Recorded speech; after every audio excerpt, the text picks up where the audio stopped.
Pertanyaan forbidden host. Agama Islam bisa hidup berdamai dengan agama apa? Aku sama aku jadi ngerasa juga. Aku boleh cerita gak? Boleh dong. Beberapa tahun yang lalu ada seorang teman yang bilang ke aku, orang Islam tuh ini ya apa namanya, kasar-kasar gitu, jahat-jahat dan bodoh-bodoh gitu. Nah waktu itu mungkin dia ngelihatnya dari abis ngelihat, kan pernah tuh ada masanya orang Islam tuh kayak galak banget ya nggak sih, yang demo berjilid-jilid, kerjanya caci maki terus di sosial media. Nah aku mikir ya mungkin dia dapat pengalamannya dari situ. Oh. Nah terus aku nggak setuju tuh sama dia karena aku merasa pengalamanku hidup di tengah-tengah masyarakat Muslim ya baik-baik aja, oke-oke aja, nggak ada apa ya, nggak ada pengalaman yang traumatis banget. Kan kalau misalnya orang ya toksik religius kayak merasa paling sempurna, merasa paling masuk surga, itu kan ya ada aja ya, cuman nggak traumatis yang gimana.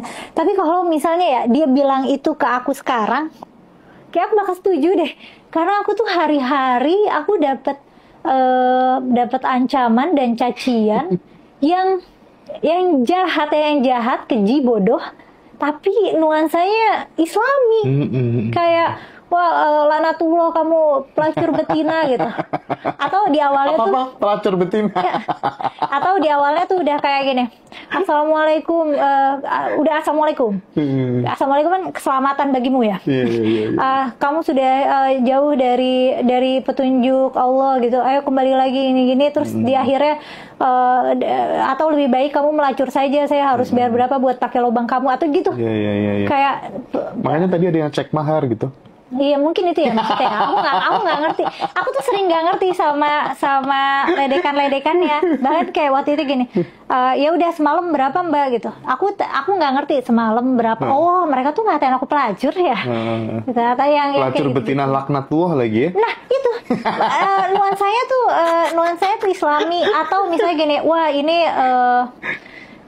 udah halal nih darahnya. Atau di YouTube tuh kan aku lagi rame ya, suka pada pakai ngebahas aku.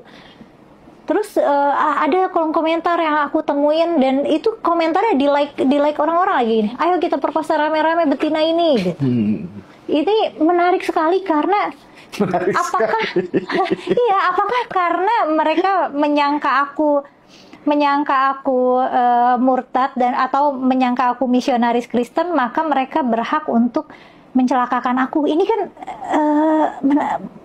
apakah orang-orang ini tidak melihat manusia lain yang di luar kelompoknya sebagai manusia? Anggaplah aku misionaris Kristen beneran.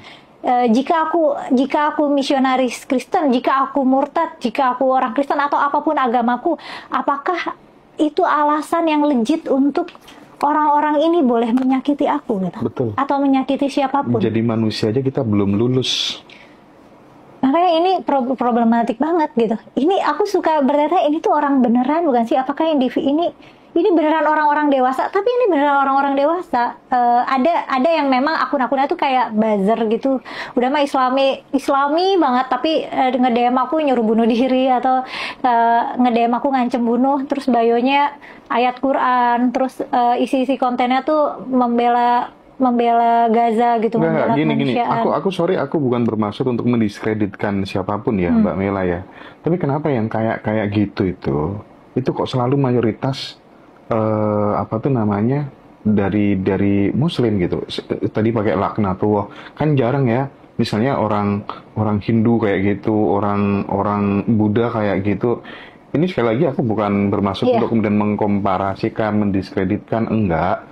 Cuman kok kebanyakan begitu, apa yang salah dengan apa yang selama ini salah yang kita pelajari sebagai seorang Muslim sehingga kita ketika enggak bisa menerima sebuah perbedaan gitu loh, kayak kita tuh merasa paling benar sendiri aja gitu. Gimana tuh Mbak?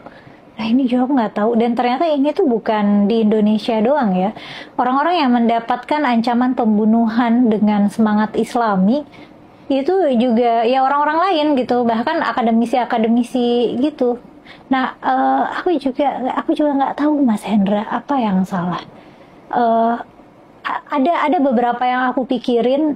dan kayaknya pengen aku kontenin gitu yang salah dari pendidikan Islam. Tapi belum rampung karena aku masih mengamati gitu.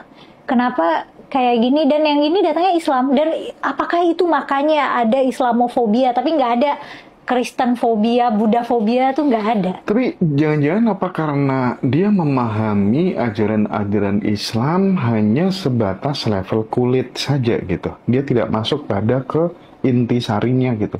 Hanya level syariat aja gitu. Dan itu juga bisa terjadi ketika kemudian dia beragama Hindu hanya sebatas kulit, beragama Kristen hanya sebatas kulit, dia juga akan melakukan hal yang sama gitu. Merasa bahwa orang Islam adalah domba-domba yang tersesat misalnya gitu kan. Jadi karena nggak mau naik level gitu. Jangan-jangan sebabnya ketika memahami agama itu dia nggak mau naik level gitu, nggak mau masuk ke perasannya gitu, Mbak. Aku mungkin milihnya bukan hanya di kulit ya, tapi lebih dia milih-milih ajaran agama yang bisa membenarkan rasa benci dia aja dan membenarkan prasangka dia aja. Dan benar, jadinya nggak mau mendalam. Beragama nggak bikin dia jadi lebih pintar dan nggak bikin dia lebih bermoral. Dan aku nggak, kan Islamofobia itu kan takut sama Islam ya.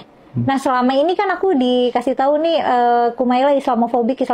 Padahal di sisi lain orang-orang banyak yang memuji karena aku berani gitu.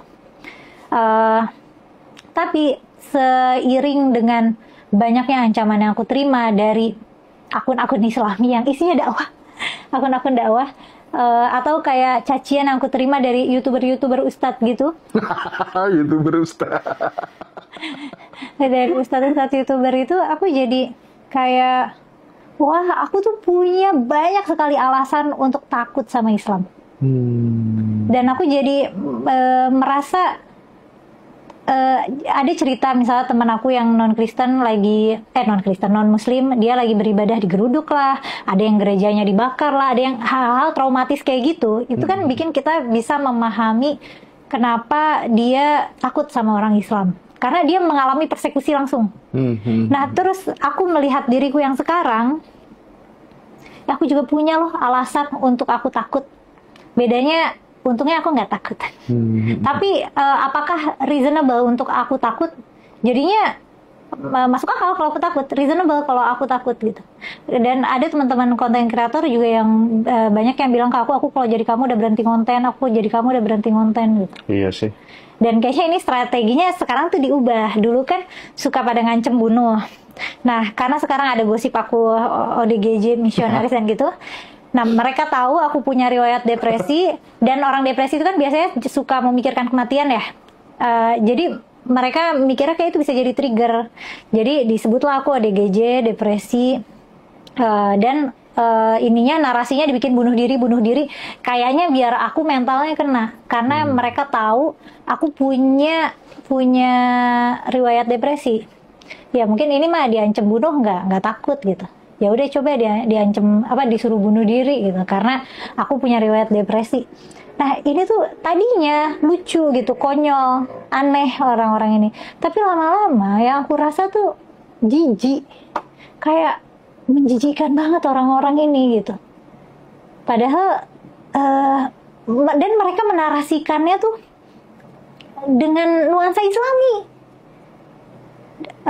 Aku jadi merasa apakah ini benar-benar representasi dari masyarakat Muslim di Indonesia? Dan kayaknya iya lagi.